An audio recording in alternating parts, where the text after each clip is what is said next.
This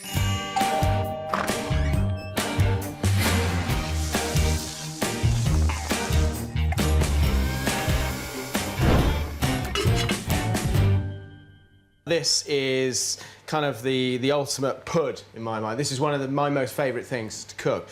It's an apple tart tatin. I'm going to put a few spices in it. I dived into a Mark Appear White cookbook years ago and I saw it and I thought, wow, that looks amazing. And I had to cook it. So I went home, this was when I was in college, and I just cooked it and cooked it and cooked it. And I did it about 6 times, I messed them all up. And then eventually I got it right. So it took a little time. And then when I started chefing, I went off to a restaurant called The Criterion, and we used to make them day in, day out, so I got quite good at it. But it's still one of those beautiful things to cook, and when you sort of unveil it, it just looks stunning, and it's delicious. So, apple tatin, so obviously you've got apples, you've got puff pastry, loads of butter, loads of sugar. That's it. So, let's peel some apples down. For this recipe, you've got to use an apple that's going to hold its shape when it cooks, so you don't want anything that's kind of going to break up. So just a good Cox's or a Braybone. You don't want a Bramley, because that's just going to dissolve.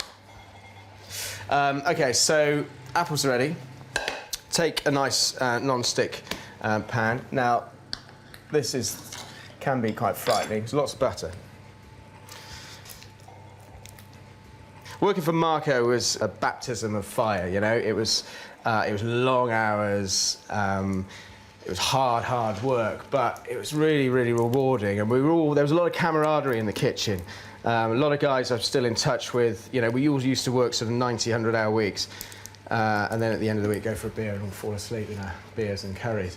But we learnt a lot, you know. You learn a lot of good standards, and you learn some great recipes, you know. If you're going to learn fish soup, you learn how to make the best fish soup. Or, you know, a simple apple tart like this, it's one of the best apple tarts you'll ever eat.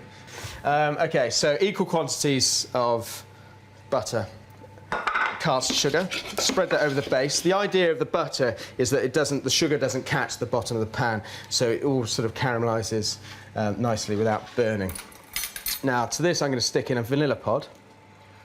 Just cut it open. No need to scrape the seeds out, because as it sort of, you know, melts down, it all comes out anyway. I've got a star anise in here. And remember, put them down, because the base is going to be inverted, so that's going to be the top. So anything that's going in the pan now is going to be the top of the finished tart. Now, apples, again, go cut side up, curved side down, and just really pack them in, because there's going to be quite a lot of shrinkage in this. Right, so that's the side. So there's my apples, sugar, butter, spices, OK? So that's it. So it all gets cooked in one hit. So let's clear up, move all this aside, and now you need puff pastry. So that's just shop bought all butter puff pastry. And then very lightly flour everything. And then you roll it out to, I always say it's sort of the thickness of a 50p piece, but that was 20 years ago when 50p pieces were a bit thicker. So I don't know what you'd equate it to. A bit thinner than a pound. So you didn't always want to be a chef, did you? I always wanted to fly, ever since I saw Top Gun. And I wanted to be a pilot, and that was it. That drove me. That got me through my A-levels, and then going on to university to get a degree. And then in college, I joined something called an air squadron, and it was kind of like a nice way into the Air Force. So on your days off, you got to do cool stuff like flying planes. And I loved it. And I used to go flying, and it was good. And then I used to come back from flying with a splitting headache, and I used to go and cook for my flatmates. There was 5 of us in a house. And then the cooking became kind of more enjoyable than the flying. And then I used to go up to London quite a lot, and at the time cooking was all about going the restaurants in Soho. So used to go there, and Anthony Worrell Thompson had a great restaurant called DeLugo at the time in Soho, which is no longer there, sadly. And it was all about sort of food at the time, and London was where it was at in terms of food. So I kind of, you know, I got into it that way. So then when I left college, I decided against the Air Force career. I went to London, did a cookery course because I thought that would be quite a nice sort of introduction. And I've been on that kind of roller coaster ever since, really. Right, so pastry's in. Be careful at this point. And what you want to do is get it in and then tuck it around the apples. Just tuck it under to make sure it holds when you're cooking. So that's pretty much it. You need a few air holes in here because obviously there's a lot of steam given off with the apples and the sugar when it caramelizes. So you need that, that steam to escape. Otherwise the pastry just gets wet and it just dissolves. And that's ready to go. You can put that in the fridge at this point and then cook it, but we're going to go for it straight away. Put it on a high heat. Keep an eye on it, and you need to shuffle it from time to time just to make sure the caramel is sort of spreading around the pan. That's it, and when that's nicely golden, we're going to chuck it through the oven. Pastry to that sort of thickness, about sort of 20 minutes, no longer, and then it's done. It's cooked.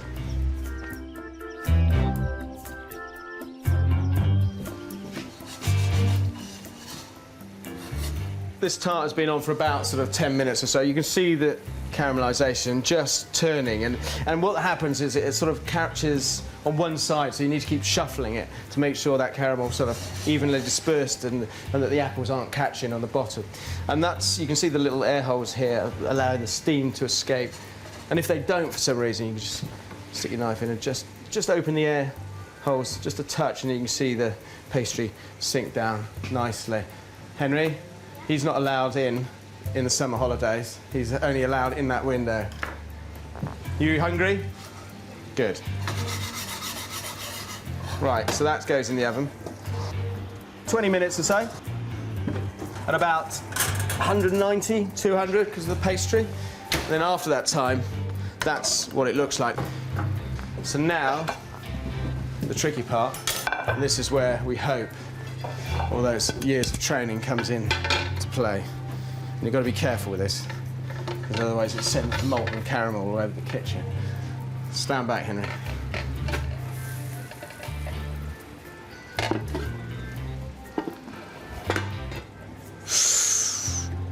Okay. Then, I know it's for kind of family eating, but you've still got to make it look nice. So just tidy up that caramel. So that's the end of my sort of celebratory meal. I've got my delicious looking suckling pig on the table down there. I've got my my roast veg, my beetroot, my potatoes, lots of garlic, lots of thyme. And this is the kind of the grand finale, my spiced apple tart tatin, or just posh apple tart. Hopefully, I think my friends will love it. Rich and Kath are coming over, the family are here. So let's see how they enjoy it.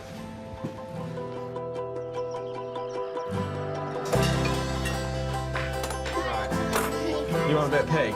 Okay.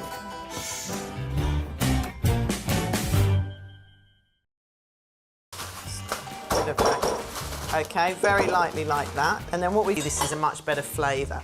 Takes a bit longer, does work on the old arms when you have to cook.